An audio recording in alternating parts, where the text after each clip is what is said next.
My stepmother falsely accused me of assault to block my inheritance at 21. Dad believed her and cut me off. 7 years later, he learned the truth. When I was 21, my stepmother falsely accused me of assault to prevent me from inheriting my father's wealth. My dad believed her and cut me off. 7 years later, he discovered the truth. Hello, everyone. My biological parents divorced when I was 9, and they shared equal custody of me. I spent weekdays with my mom, who lived near my school, and weekends with my dad. Despite their separation, both parents were always kind and gentle towards me. While I was sad they were not together, I understood they both loved me deeply. A few years later, my dad met Sandra, who would become my stepmother. When I was 11, my dad introduced her to me. She seemed nice, and my dad was clearly happy. He hoped we would get along well. Sandra had twin daughters, Olivia and Sophia, who were 14 at the time. Raised without their father, the twins were quite immature and would throw public tantrums if they didn't get their way. As an introvert, I quietly observed their behavior. After a year of dating, my dad and Sandra decided to marry when I was 12. Even my mom attended the wedding. I was excited to have new family members. Initially, I thought my stepmother and I got along well. However, a few months after their honeymoon, she told me one morning that she didn't really like me. She said we needed to pretend to get along for my dad's sake when he was around. She also told me to stay out of her way when he wasn't there because she couldn't stand the sight of me, as I reminded her of my mom. Hearing her harsh words broke my heart. I had genuinely liked her and hoped for a good relationship. The twins overheard her and later teased me, saying my dad didn't love me and preferred them. I remember crying and telling my mom about it. She immediately called my dad and gave him an earful. My dad assured her that my stepmother would never say such things and that I must have misunderstood her. The following weekend, when I visited my father, my stepmother appeared upset. She stayed silent in front of my dad, but as soon as he left, she angrily whispered to me, threatening that she would ensure I no longer had a dad in my life if I ever told my mom anything about her. She also warned that she would divorce my dad and take all his money, leaving him destitute, if I didn't keep quiet. At just 12 years old, I was terrified for my dad, so I nodded in agreement. From that day on, Sandra made it her mission to make my life miserable in every way possible. Being a child, I felt I had to endure it silently. Whenever we were alone, she would say hurtful things to me, and I would stay silent, hoping she would eventually stop bullying me. She would insult my height and weight, calling me ugly. I hoped my dad would notice, but he never did. He believed Sandra and I had a good relationship and would often force me to go shopping and eat out with her and the kids. She would use my dad's credit card to pay for our meals, but wouldn't let me eat anything substantial at the restaurant. I was only allowed to have soup or dessert, no main course. I would sit there miserably, watching them finish their meals while crying quietly. I would return home hungry, and she would force me to go to bed without eating. Many nights I cried myself to sleep, both hungry and exhausted from her cruelty. At that point, I was at my wit's end, scared, angry, and frustrated with both my stepmom and my dad. This is why I dreaded visiting my dad on weekends. Every Friday evening, I would try to avoid visiting by coming up with excuses like a stomach ache, so I could stay with my mom. My parents started noticing, and my dad would call, expressing sadness at not seeing me. My mom would urge me to tell her if something was wrong, but I always kept quiet, still scared of Sandra's threats. When I was 14, my dad decided to take the whole family, including me, on a trip to Greece. Initially, I didn't want to go, but my mother told me it was a good opportunity to travel and see the world, so I reluctantly agreed to join them. As usual, Sandra pretended to be sweet and kind in front of my dad, asking about school as if she genuinely cared. I noticed she would subtly tease me in her sweet voice, making hurtful comments that wouldn't outright portray her as mean. For example, whenever I mentioned playing basketball, she would joke that I needed to be taller for that sport, even though I was quite tall for my age. She would then say I should focus more on studies if I ever wanted to be successful. The twins would smirk and call me names like meathead, even though I had better grades than them. My dad would notice but choose to ignore it. Whenever I expressed that her comments hurt me, my dad insisted she was just teasing and that I should lighten up. Sandra would nod and tell my dad that I had no sense of humor and needed to learn to have fun. This continued throughout the vacation. One day, in a moment of anger when she and the twins were teasing me about my weight while I was trying to enjoy the pool, I decided to retaliate. I told the twins that their double chins were embarrassing, watching their faces fall. I then turned to Sandra and told her she shouldn't wear a shrug over her bikini because her huge stomach was still visible, making her look like a penguin. Sandra's face turned red with embarrassment, and she ran back to the hotel room. The twins started yelling at me, calling me sexist, and saying how horrible it was for me to say such things about them. Later, my dad confronted me, clearly angry. He asked if I had really spoken to my stepmother and stepsisters like that, and when I admitted it, he lectured me about how he had raised me better and that I should never talk to a woman about her weight. I argued back that they were criticizing my weight, looks, and height, but my dad forced me to apologize to Sandra, who had locked herself in the bathroom crying after what I said. Sandra and the twins made a big show of accepting my apologies.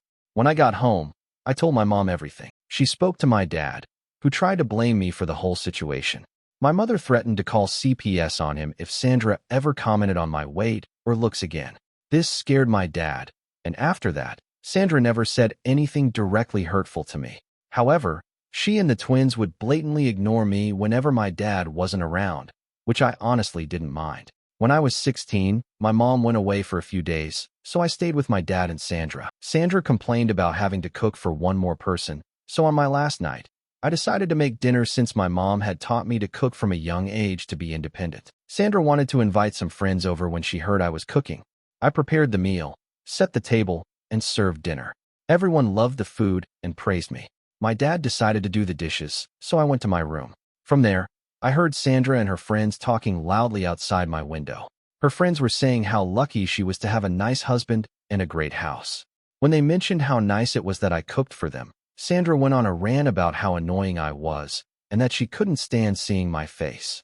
She told her friends she couldn't wait until I was 18 so she wouldn't have to see me every weekend. When one of her friends mentioned again how nice I seemed, Sandra admitted she had hoped I would fail at cooking so she could blame me for something. This shocked me because I was trying to be polite to her, even though I knew she hated me. As time went on, Sandra's dislike for me only grew.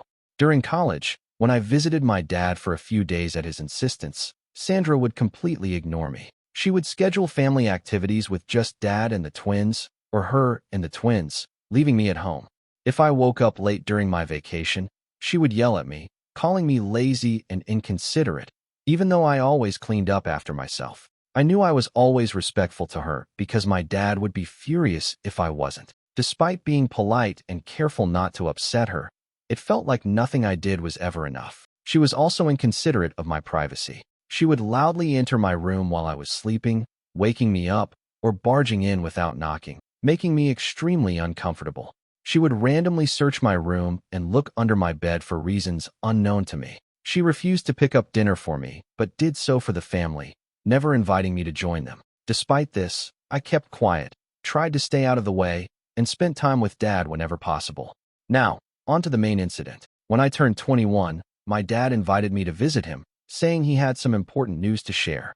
It had been a while since I last visited, so I felt a bit apprehensive, but my mother encouraged me, saying it was good news. I agreed and booked my tickets. Upon arrival, my dad greeted me warmly at the airport, and we drove back to his place. I asked him about the news, but he said he would reveal everything during the family dinner. When we arrived, I noticed the twins were home too. It had been a while since I had seen Olivia and Sophia. They didn't acknowledge my presence, and I didn't acknowledge theirs either. That night during dinner, my dad started by expressing how proud he was to have 3 wonderful children. He spoke about his gratitude for having such a loving family and wanted to share some exciting news. The atmosphere was positive, and I felt a sense of anticipation as he continued speaking. He looked at each of us with a smile, including Sandra, who had been giving me icy glares all day. My dad went on to say that he had recently lost a friend to a heart attack, which made him realize how lucky he was to have us. He had spoken to a lawyer and made a will. Upon hearing the word will, Sandra and the twins perked up with excitement. Dad said he had decided to leave the house to my stepmom, as she was his wife. Sandra beamed with pride and kissed him on the cheek. My dad's house was a 5-bedroom place, and if Sandra ever decided to sell it, she could make a fortune. Dad then announced he was leaving his entire retirement account and his car to me. This wasn't just any car. It was a vintage car he had spent a lot of time and money maintaining. The car held sentimental value for both of us, as he often shared stories of his youth and adventures associated with it. As I processed this information, I realized that leaving the car to me was his way of expressing his love.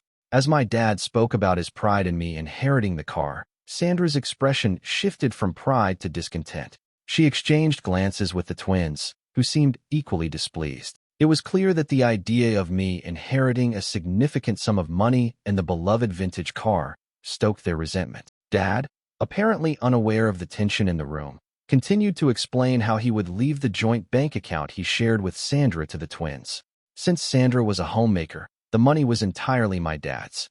He expressed his wish for the account to be equally divided between them, assuring them they would have money and a house to live in, so they needn't worry if anything happened to him. I thought this arrangement was fair and had no issues with it. However, the twins immediately voiced their disappointment, saying they had expected more.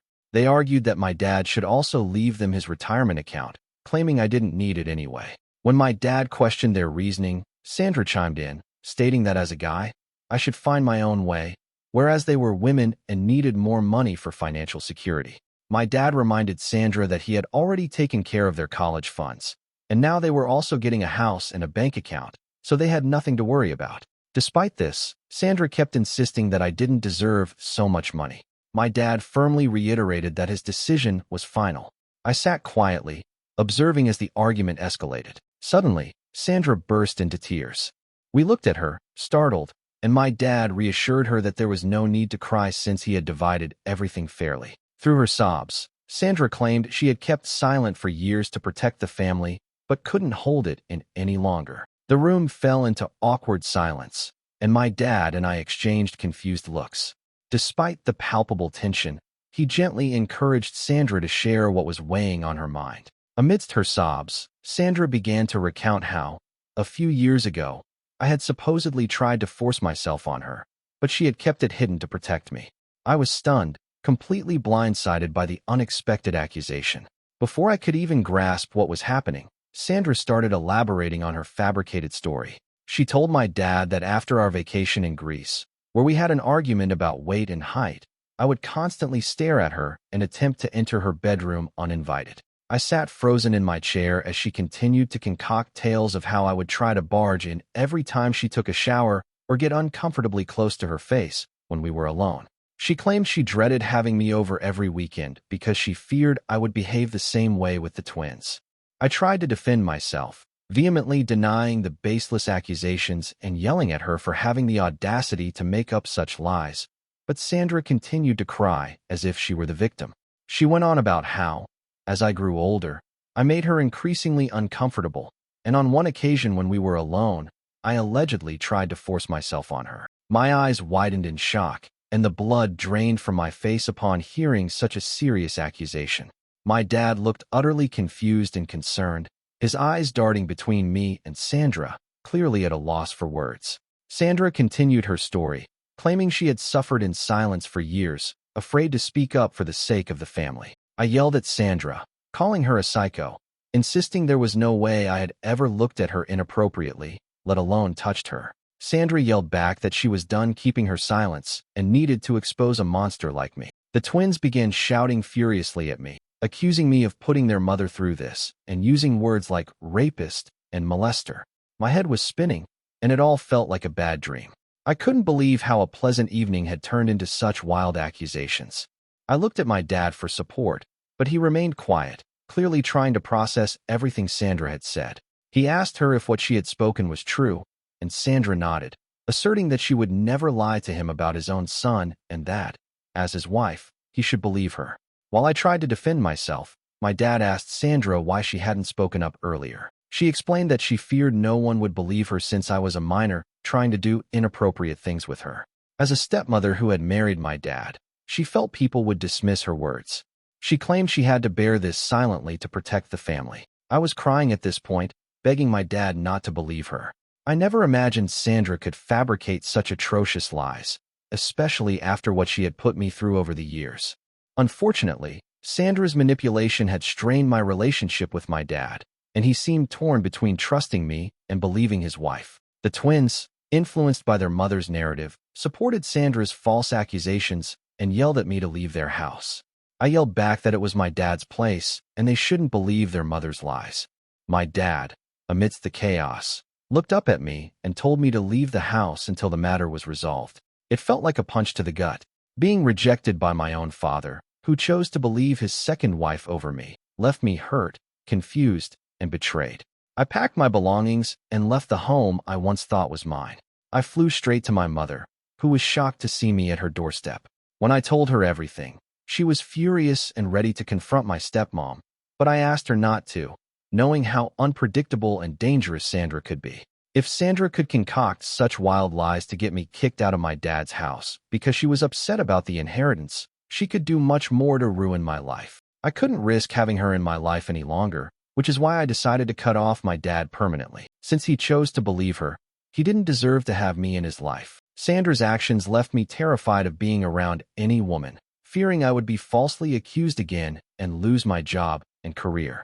I was scared to meet anyone or go on dates. Throughout this ordeal, my mom stood by me and believed me. I went through severe depressive and suicidal episodes, and my mom flew in to live with me for a couple of months to make sure I was all right. Slowly, my mental health improved, and I started to rebuild my life. Eventually, I met a wonderful woman named Chloe who brought joy back into my life. She has completely changed my life, and my mom adores her. Chloe and my mom mean everything to me, and thanks to them, I continue to live my life with purpose. Just a week ago, I received a call from an unknown number. Thinking it might be Amazon, I answered. To my shock, it was my dad. I was stunned to hear his voice after nearly 7 years. He sounded old. When I asked how he got my new number, he dodged the question and asked if I was doing okay. I remained silent and then told him not to bother me again since I had nothing to say to him. That's when my dad broke down and started crying. He begged for my forgiveness, admitting how wrong he was to abandon his own son. My curiosity was piqued, so I waited for him to explain. My dad then revealed that Sandra had been cheating on him with his best friend for years. When he confronted her with proof, she stopped hiding and confessed she was tired of being married to a pathetic man like him. Sandra admitted she had only married him for his money and despised being with him. When my dad pressed her further, she confessed to fabricating all the accusations against me because she hated me and wanted all his wealth for herself and her daughters. As you can imagine, my dad divorced her, and she got nothing from the marriage due to her affair, despite her lawyers fighting for alimony. My dad said he had been waiting to divorce Sandra, so he could officially reach out to me and apologize for what he put me through. He expressed his desire to make up for lost time and rebuild our father-son relationship. At the mention of father and son, I couldn't help but scoff. I told him that he was no father of mine after how quickly he abandoned me for his wife's nasty accusations. I told him I wanted nothing to do with him and that he should stop bothering me. I ended the call and hoped he got the message. Since then, I've been bombarded with calls from my dad and his side of the family, who I don't even talk to, saying that my dad has suffered enough and that I'm just making it harder on him. Their messages leave me feeling conflicted. Am I the bad guy for refusing to talk to my dad after he cut me off due to Sandra's false accusations? Update 1. My post was locked, but hopefully it's okay now. I've posted the link and tried my best with spacing. I'm on mobile. To everyone who offered support and advice, thank you so much. Your words help me see things more clearly. I'm not just furious at my dad for believing my stepmother over me, but also for all those years she harassed me while he did nothing to protect me. I was just a child, and she blackmailed and manipulated me while I kept quiet. I think it's time I open up to my mom and let her know exactly what I went through because I know she'll understand. Update 2. Hi everyone. It's been a week since my last update. For those concerned about my mental health, I'm doing okay. Thank you for your kindness. I booked tickets for my mom to come visit me so I could tell her and Chloe everything. They already sensed something was up. I started by telling them about Dad's contact after all these years, which shocked my mom. She asked why he reached out, and I explained. She had no idea he had gone through a divorce and was furious at Sandra for what she put everyone through. Then I told them about how Sandra would manipulate me when I was just 12 years old. I recounted how she bullied me when Dad wasn't around and threatened to divorce him if I ever told him. I didn't realize how traumatic these events were until I began to open up about them one by one. By the time I finished, I had tears streaming down my face. Chloe and my mom were crying quietly as well. My mom immediately hugged me, repeatedly saying that I shouldn't have kept this all in and that it was okay to share. I cried for half an hour while my mom held me. Chloe also told me that no child should have gone through what I did, and that it was completely fine if I chose never to speak to my dad again, since he should have protected me. My mom nodded, saying I had no obligations to explain anything to my dad because when I needed him the most, he chose to believe his wife over me. The only reason he was reaching out now was that he was lonely and had no family left. That's when I realized they were right. My dad perhaps never really loved me because if he did, he would have never believed I was capable of such things. Since then, I felt much lighter after sharing my past with Sandra out loud with my mom and Chloe. I've blocked my dad and will continue to block any other family member who tries to interject in my life. I owe no explanations to those who chose to abandon me. Update 3. Wow, it's been 6 months since I wrote this post, and I can't believe how much my life has changed since then. I want to start by sharing some happy news. I proposed to Chloe, and she said yes. My mom is thrilled for us, and we're considering moving closer to her because the schools are better there. Since both of us can work from anywhere, it makes sense for our future family. Thanks to advice from people on Reddit, I've also started therapy. It's helping me feel better step by step. I'm trying to focus on the positive aspects of my life, like Chloe and my mom. They've always been there for me, and I'm deeply grateful for their support. The past has been tough, but I'm looking forward to a brighter future free from all the lies and drama. Thank you for watching. If you haven't subscribed yet, please do so and hit the notification bell to stay updated with more shocking real-life stories happening around you.